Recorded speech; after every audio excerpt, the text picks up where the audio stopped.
certain things that you said in that monologue was a little bit inaccurate.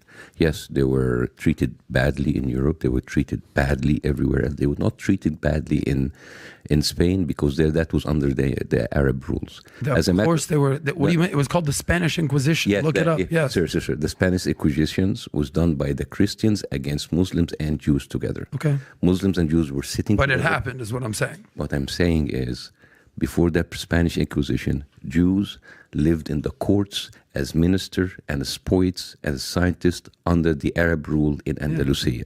When the Spanish Inquisition came in, they killed both Jews and both Muslims. Mm-hmm. So, well, the Crusades, we all know how that story goes between Christians and Muslims for decades and centuries. And you understand that the first crusade did not kill a single Muslim? Okay, but the third and the fourth and the fifth one did. What happened with the first crusade? Enlighten me. The first crusade came out from England and they killed 2,000 Jews in Europe. They didn't even make it to Jerusalem.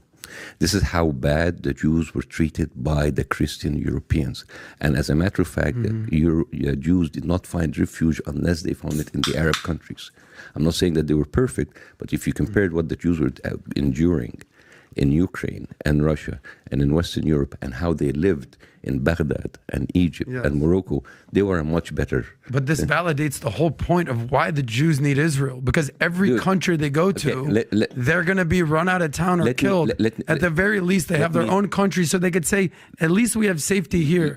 Every country, every story that you just mentioned, Bassem, is them being killed by somebody, whether it's the Christians, whether it's the Brits, whether it's the Ukrainians, whether it's the Russians. The whole point of Israel is like, we can no longer just rely on other people's niceties and empathy to not be murdered. Okay. So now we need a state of our own.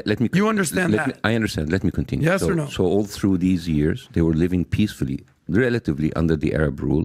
And then what happened, the pogroms in Russia and Ukraine pushed them to England. And then England said, we cannot take them anymore, push them more to the Arabs. At the time, Jewish people in the Arab world, especially Egypt, were living. The first people who actually did the cinema and the theater were Jewish Egyptian people who lived there all their lives.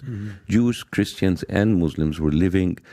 Right now, the department store, like our version of Macy's and Target, they all have Jewish names because they have part of the fabric of the Egyptian society for decades, way before the Jews from Europe came. Now, when the Jews from Europe came, there's two ways to come. You can come easily or you can come by force. They started to come with all of these ships, and then you have the Haganah, and you have all of the Zionist gangs who started to come into Palestine, and they were like 1.5 million Palestinians that you cannot erase. So the fact that this is the Arab world, you can go anywhere. No, because this is their country. So they went in, they replaced them, and then we had the 1948, and the rest is history. Now,